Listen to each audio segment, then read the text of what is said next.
Pat, when you talk about regret and how if you had been in New York, if you had taken the canoe to the Mediterranean, whatever the opportunity was, why didn't that happen? And did you almost get urged in some ways by Dwyane's side to stay away and kind of let things play out the way they did?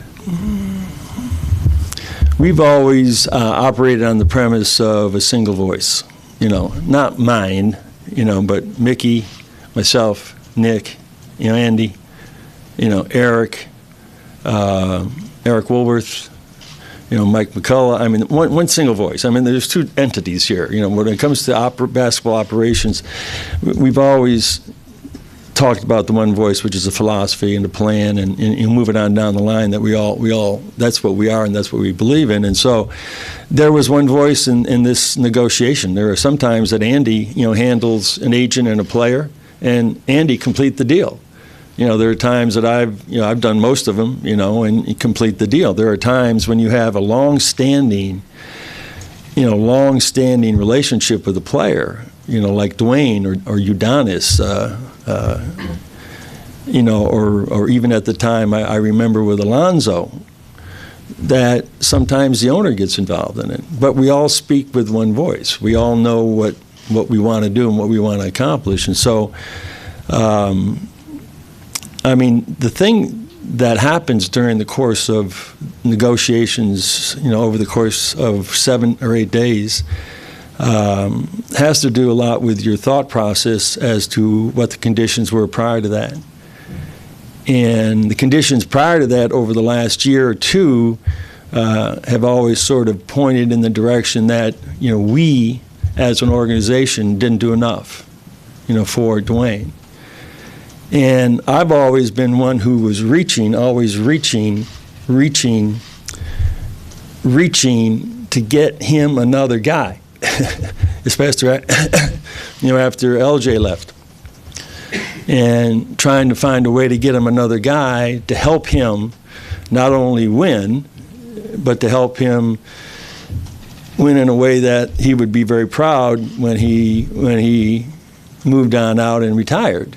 And so it wasn't just getting another guy for him, it was to maximize our ability to win. And the only way we can do that is to have cooperation, is to the same kind of collaborative cooperation they had in 2010, and how that whole thing came together. And I don't think it's a coincidence that if you go back to those 4 years, where every single player came in because they wanted to be here, and they were the ones that they were giving it back, that we went to the finals 4 times and we won 2 world championships, and then it changed. In the summer of 2014, the whole thing got turned over. And sometimes, the carnage that is left out there, you got to try to pick up the pieces, but at the same time fill in the holes to be competitive. Getting Lou Dang, getting McRoberts, and at that time, and trying to forge forward. But so what my thoughts were always to try to make the team better, and also at the same time to try to make sure that Dwyane, over the course of the 3, 4, 5 years that he had left in his career, that he was going to get his money, that he would get it, but not at the expense of paralyzing our ability to win, and which I think would have hurt him. So if there's anything that I could have done better, as I said, I would have done it. But right now, there's no do-overs in this thing, and I wish him the best. It's been a sad week for both Chris and I.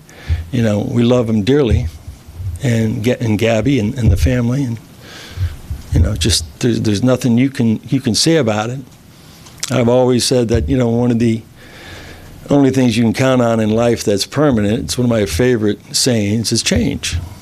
And when change raises its beautiful or ugly face, you got to deal with it, and you got to adapt and move on. We've been here before, and so I do. I wish him nothing but the best, and nothing but great health, and and I do think we sort of gathered ourselves a little bit at the end, and during this process, while we were negotiating with his agents, we were talking to all of these other players, and the possibility that if something were to happen, that we could be able to move quickly. During that time, from July 1st to the 3rd, there were only 2 players. I think there were only 2 players that we felt that if we knew this was going to happen, that we sort of regretted that they went off the board. But that's the game that you play when it's free agency.